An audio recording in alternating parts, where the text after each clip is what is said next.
Okay, welcome back. We have more function toolkit, more graphing, more key points, and all that sort of stuff. All right, so I want to welcome everybody back, and we're going to continue our adventures through graphing and function toolkit. Going to be good stuff right now. So first of all, okay, I think that after doing all the logs and ln's and e's from the previous section, you're going to find this a lot more easier. Okay, this stuff right here is going to be a breeze compared to all the log stuff that you just did. So away we go. And there are three different types of graphs in this section that we're doing right now. And the very first one is strictly a review of something that we did in Unit 2. So what I'm going to do is I'll just link you to the old video for the rational function graphs. We had questions like this on Unit 2 test, and you guys did very well with those questions. So I think that will just serve as a very quick review for you. And I do not need to do a brand new video for this. However, the next two functions on our list are kind of new, all right? So if you look at the middle one here, which will be our first video, we have x to the power of an even number. And with those ones, okay, you're already used to these graphs when we have x to the power of 2. We already did quadratic graphs, which were a review of some grade 11 math anyway. So in those questions, we're just going to look at some more functions that have like x to the power of 4, x to the power of 6. We rarely go further than 6, but they will be even numbers for exponents, and they basically create the same shape. It's like if you have an x to the 4 or x to the 6, the function will just be, it'll be a much narrower graph, much narrower type of parabola than you're used to. So the only thing difference in those questions would be maybe some of the algebra that you do for x and y intercepts. And then we have x to the power of an odd number, which you'll see in a future video. And we'll look at x to the 3, x to the 5, maybe x to the 7. That would definitely be it. And those look like those roots with multiplicity of 3 that we did in Unit 1. Okay, so it's like a half a chromosome, key point at 0, 0. Neither of these graphs have horizontal or vertical asymptotes. So away we go. Okay, we're just going to get started right away with this first example right here.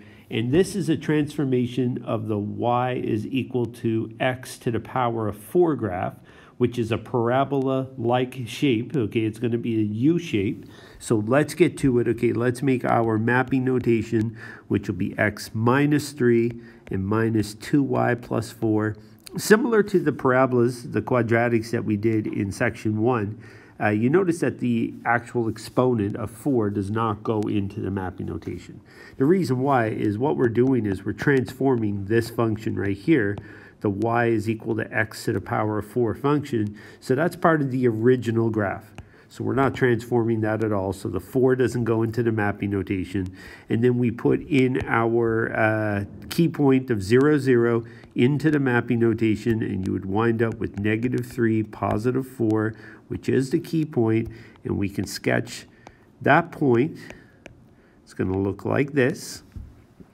You'll notice here that there is a reflection around the x-axis because there is a negative in front of the y in the mapping notation.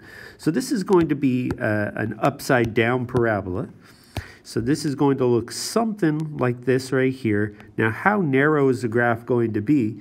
We'll fine tune that when we get our x-intercepts. Okay, so we're going to look at that a little bit later. We could also get domain and range right now. We have all the information needed for that. So you notice right here that, first of all, much like parabolas, anytime you have x to the power of an even number, the domain is always all real numbers, just like with regular parabolas. The range, however, in this case, starts from a minimum of negative infinity to a maximum y value of positive 4. So we have our domain and range right here, and we have our key point and a rough sketch of the graph. Why don't we now get to doing our x and y intercepts? There's no asymptotes for this as well. Okay, so nothing to do right there. So I can start by getting a y-intercept, which is plug in 0 for x. And if I do that, that's a pretty simple calculation to make here.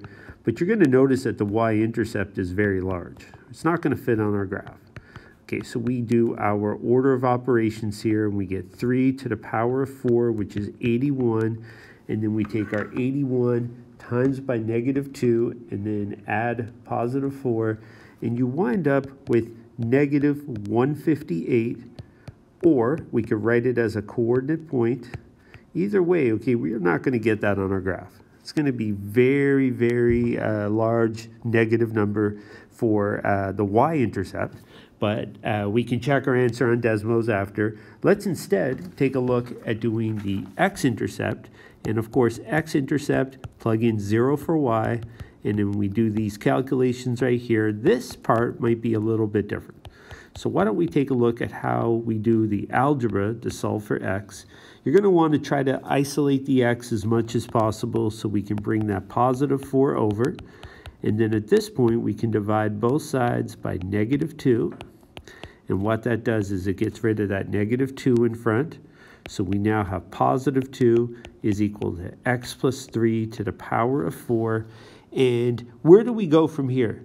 So first of all, we are not going to multiply out x plus 3 times itself 4 times. It's going to take a lot of work to do that, and it's going to make things messier. We want to get x by itself. So if it was x squared, we would get the square root of either side.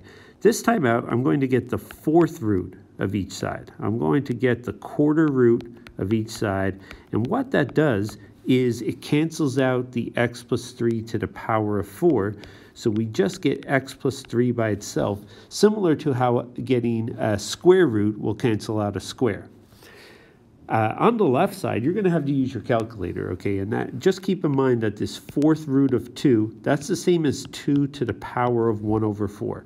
So you can put this into your calculator using either method, and you can round off to a few decimal places. We can consider this to be 1.189. And keep in mind, okay, when we do these with even powers, we have to have a plus or minus. So that accounts for our 2 x-intercepts. So we really have here x is equal to negative 3 plus or minus 1.189. And that will give us our 2 x-intercepts. And we are going to have negative 4.189. And we're also going to have a second x-intercept of negative 1.811. And you can leave them written as x is equal to, or you can write them as coordinate points. Either way, we have the x-intercepts, and we're just going to put those on our graph, which will be, I'm going to tighten this up a little bit here. I've got to make this parabola a little bit skinnier in order to get to each of those points. So we have negative 4.1 somewhere around here, and then we have a negative 1.8, which is somewhere around right here. Okay, this is not a really good graph, but that's okay, all right? And you can see the 2 x-intercepts, and then before we close off here, okay, we're just going to take a look at Desmos, and we can just check our solution right here, click on the x-intercepts, and you can see, there we go. And the y-intercept is way down there somewhere, but we have to really look for that. And that's it. That is an even power polynomial.